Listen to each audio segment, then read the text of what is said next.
ရှေးသရောအခါကတာယာလှပတဲ့တောအုပ်ကြီးတစ်ခုမှာကောက်ကျစ်ဆင်းလဲတဲ့မြေခွေးတစ်ကောင်ရှိခဲ့ဘူးပါတဲ့သူဟာဘသူ့ကိုဘလို့လှည့်စားရမလဲဆိုတာကိုပဲအမြဲစဉ်းစားနေတတ်သူပါတနေ့မှာတော့အပြစ်ကင်းစင်တဲ့ယုံလေးတစ်ကောင်ဟာမြေခွေးရဲ့လမ်းကြောင်းပေါ်မတော်တဆရောက်လာခဲ့ပါတယ်မြေခွေးရဲ့မျက်လုံးတွေဟာယုံလေးကိုမြင်တာနဲ့တပြိုင်နက်မီးတောက်သွားပါတော့တယ်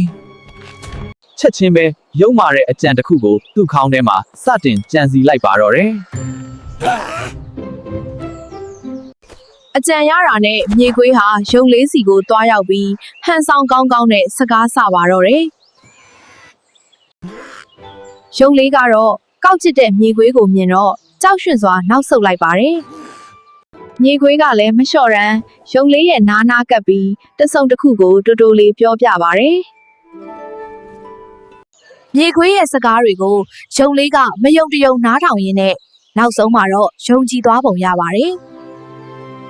မြေခွေးကတော့အကြံအောင်မြင်ပြီဆိုတာနဲ့ယုံလေးကိုသူ့နောက်ကနေလိုက်လာဖို့လှည့်ဖြားပါတော့တယ်မြေခွေးရဲ့လှည့်စားမှုနောက်ကိုယုံလေးကအပြစ်ကင်းစင်စွာနဲ့ယုံကြည်စွာလိုက်ပါသွားခဲ့ပါတယ်ခဏအကြာမှာတော့မြေခွေးဟာခြုံပုတ်ကြီးတစ်ခုရဲ့ရှေ့မှာရပ်တန့်ပြီးယုံလေးကိုအထဲကိုဝင်ဖို့တိုက်တွန်းပါတော့တယ်အထဲမှာဘာရှိမှန်းမသိတဲ့ခြုံပုတ်ထဲကိုယုံလေးကစိုးရိမ်တကြီးဝင်ရောက်သွားခဲ့ပါတယ် As soon as the rabbit was inside, the fox blocked the entrance of the bush with branches and laughed with satisfaction. အထဲကနေယုံလေးရဲ့ကြောက်လန့်တကြားအော်သံတွေထွက်ပေါ်လာပေမဲ့မြေခွေးကတော့မသိချင်အောင်စောင့်နေခဲ့တယ်တောအုပ်ထဲကတခြားတရက်ဆန်တွေကမြေခွေးရဲ့ကောက်ကျစ်မှုကိုမြင်ပြီးမကြေမနက်ဖြစ်နေကြပါတယ်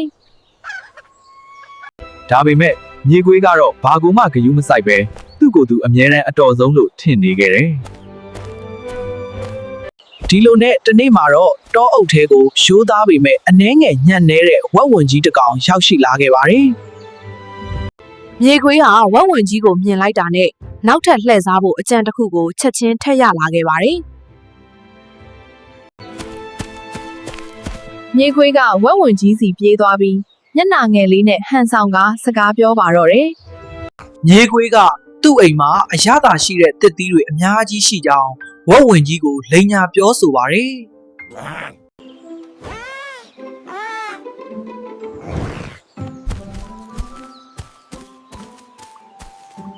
ဒီလိုနဲ့ဝက်ဝင်ကြီးဟာမြေခွေးရဲ့နောက်ကနေပျော်ရွှင်စွာလိုက်ပါသွားခဲ့ပါတော့တယ်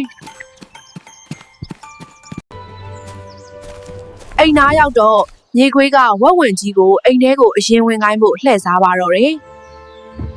ဝက်ဝင်ကြီးကအိမ်ထဲကိုကြည့်လိုက်တော့ဘာတစ်သီးမှမတွေ့ရလို့နည်းနည်းစိတ်ရှုပ်ထွေးသွားခဲ့ပါတယ်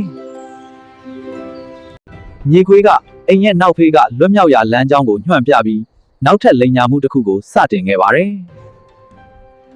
ဝက်ဝင်ကြီးကအပေါက်ငယ်လေးထဲဝင်ဖို့ကြိုးစားတော့ခေါင်းကညှက်မိပြီးရုံးမထွက်နိုင်ဖြစ်သွားပါတော့တယ်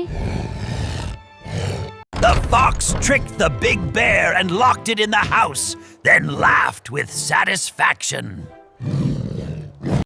မြေခွေးကတော့ဝက်ဝင်ကြီးကိုလှောင်ပြောင်ပြီးအမြန်ဆုံးထွက်ပြေးလွတ်မြောက်သွားခဲ့ပါတယ်တောအုပ်ထဲကတခြားတရက်ဆန်တွေကဝက်ဝင်ကြီးရဲ့အဖြစ်ကိုမြင်တော့ဝိုင်းဝန်းကူညီပါတော့တယ်